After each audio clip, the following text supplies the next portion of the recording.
Hi there, how's everyone going? This is Darren from Excel to Save Time. Hope you're well, having a good day wherever you are. So today's lesson is going to get a little bit more complicated because we're going to introduce a Vlookup sum to help pull together some data to start creating some charts and that sort of thing to present the forecast and actual data in a report format. Last video was around formatting this top chart here. I've renamed this as a forecast. So this is a forecast for these products going forward over the next 12 months or so, or over this period of 12 months.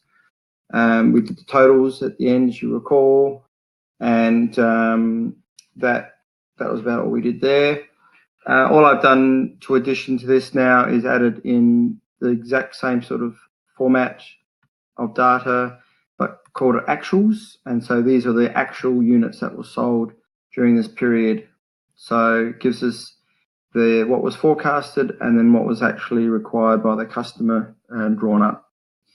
So with these two bits of information, we're able to then pull together a third set of data, incorporating both groups, to then formulate a report to management on how this customer or these products are going.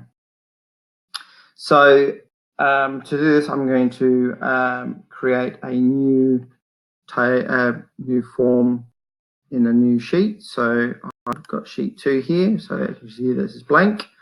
So to get started on this one, I'm just going to simply copy this top title here, because that'll just form the basis of our table, collecting both lots of groups of data together. The other change I'm going to do is insert 2 different categories here, and so one will be forecast and then the other one will be actuals. So what we're building here is data from the forecast table and data from the actuals table in these areas here, so that then we can compare each lot of data. So to do that, we need to have the code and description of each of the items here as well. So we'll just come back here. Now there are a couple of ways of doing this. For this amount of data is minimal. It's just as easy to copy them all, come back to your other sheet, right click and then paste it in, and then insert, move cells down. So really just go down the line. It's a little bit tedious, but it then gives us the data for each line, if you know what I mean. It'll become clearer shortly, but just bear with me. I'll just do these. Insert. So you can see what I'm doing, just moving these cells down, and then just putting a space in between each one, nearly there.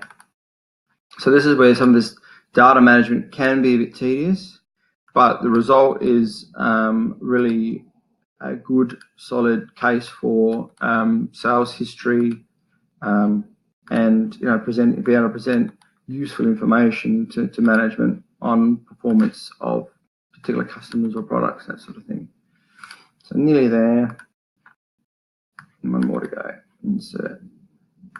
Now if you've got a lot of data, like we've only got a handful, 2 handfuls of product here, you can use the equals sign, click over to that, press enter to bring it over here. You can do it that way. So equals, so that should be equals A3, which we want at the same. You can do it that way, but again, then you've got to manipulate the data down the page as well. So for this small amount of data, it's just as easy to do this and then paste it there. So I'll leave it up to you whether you want to do both or by calculation or just by copy and paste. Hit escape, gets rid of those boxes. Okay, so now we need to populate the information here. So we want forecasts along this line here, and we want actuals here. Now, thinking ahead for this type of report, we want to have the data in such a form that if we want to then change the year to this year and moving forward, and then obviously change different numbers around the place, then it would be really useful to be able to set up this information so that it always looks to this sheet for the data.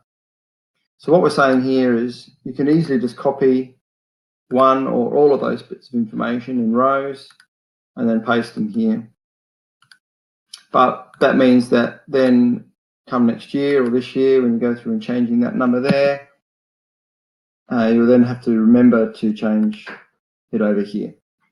So what I'm going to set up here is a formula to look up, they call it Vlookup, look up this cell here, and then whatever is in that cell, C3, will always populate to here. So equals Vlookup is the formula, and then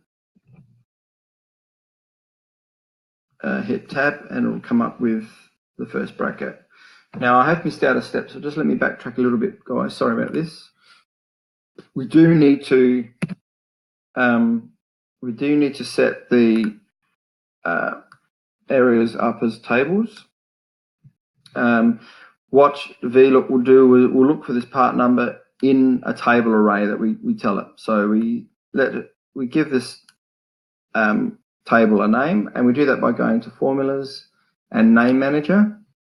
And so this is a forecast one, so we'll create new forecast, and then down here will be that area there, so you can see the dashed line moving around the place. So that now table is called forecast, and then this actual one, again we've got new, I call it actual, so if we click on new,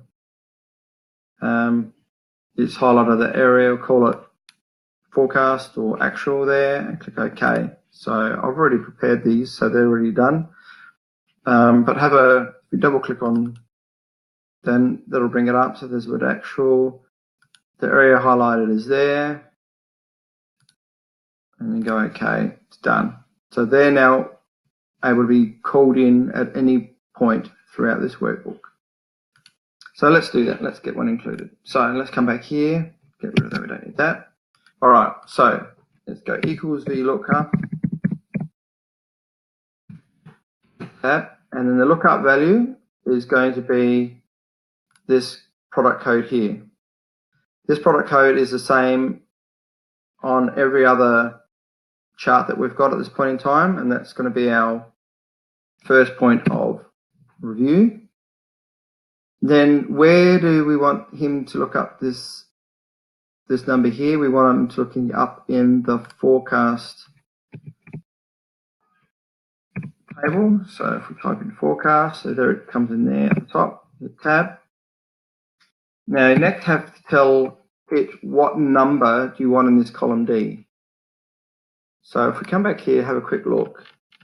The first number for January is C3.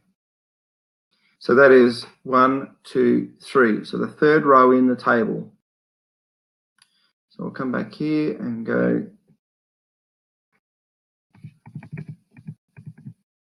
tree.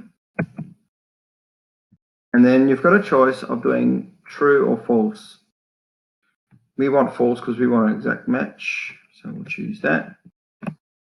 And end of brackets. Enter. Voila. Easy as that. Now, this can be a little bit confusing, so do take your time and review these steps as you need to get that right.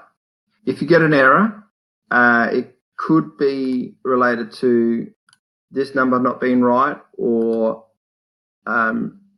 this number not being right. So if you do get an error, please let me know and I can help you work through it. Just need you to send me in the comments below what you're seeing.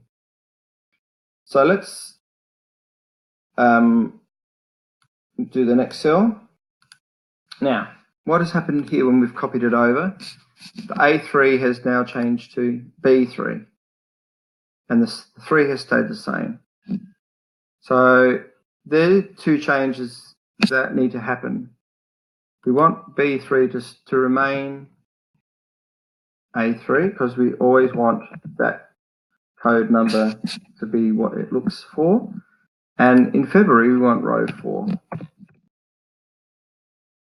Now we've got A3 right, forecast table, column 4, and we false. So that's exactly what we need.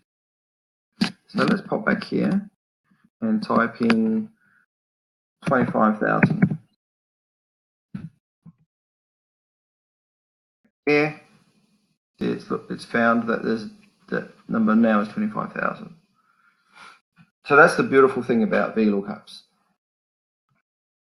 So I'm going to pause the video now for a few minutes, just populate the rest of these, and it is quite a manual process, so that's why I'm doing it.